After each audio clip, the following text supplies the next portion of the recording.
looking back on it, it's actually quite frightening. And I'm not a guy that frightens easily, but that, looking back on it, it is actually quite frightening that he got to that point. My name's Sid, I'm 58 years old.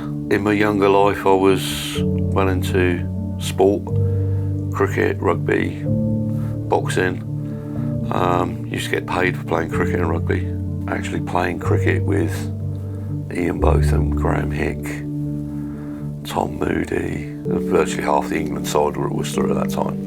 I seriously injured myself, which meant that my sporting career was not over, but it would never be professional as I wanted it to be. I actually had an accident at work and something fell on my head, and they took me up and gave me an x-ray, and this lovely little chap came through and he said, "Oh, we found something that's not there, not supposed to be there." And I went, "Oh, you mean a brain?" And he said, "No, you've got a tumour." And I said, no, I'm indestructible, me, I don't get things like that. Can't happen to me.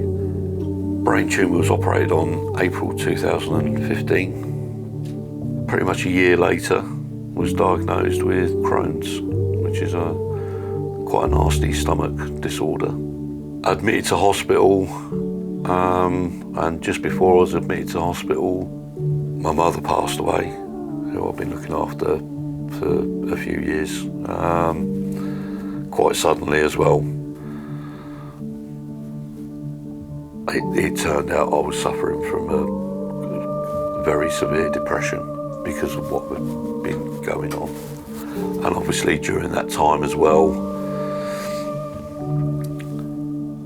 I was getting into debt without actually knowing I was getting into debt. I was on some quite heavy duty medication and it just spiraled. So pretty much everybody you could owe money to, I owed money to. The nurse came into the room and she said, "Can I get you anything?" I said, "No, just shut the door and let me die." I'd had enough. The will to fight it had just gone.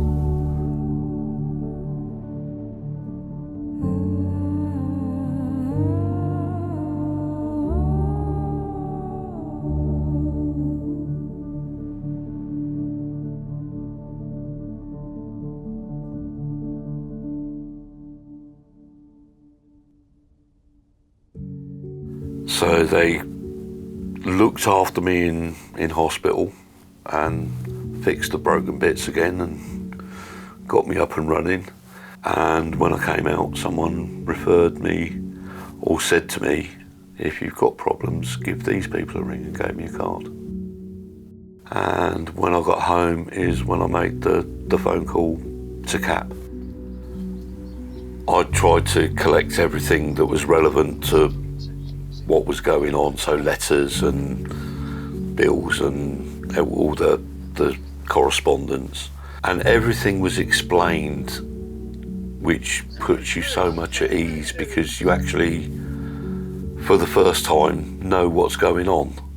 And then Andrew said to me, "I'll give you some," he actually gave me a load of prepaid envelopes. "If anything comes, send this off to CAP." And for the first time think, crikey, there's a way out of this, you know. It was like a weight being lifted off my shoulders. Brilliant. That's when Andrew dropped the bombshell. "Did you fancy coming to church on Sunday, Sid?" So I said, "No, all right, no, that'd be nice. That'd be nice, come along." And I turned up knowing two people, Andrew and Chris. When I left, 20 plus people, "See you next week, Sid, have a good week, see you next week." I'm going, crikey, it's a bit different, isn't it? They're all very nice. That was 4 years ago, but maybe a bit longer. And apart from the times when I've been in hospital, I've not missed a Sunday. I see things totally differently now. My whole attitude is different now. I wake up every day, and every day is now a lovely day. Without CAP, Gary, Andrew and Chris and the church, I actually would rather not think about where I would be now. It really has made that much of a difference to my life. It's that sense of belonging and the sense of friendship. To me, it is priceless.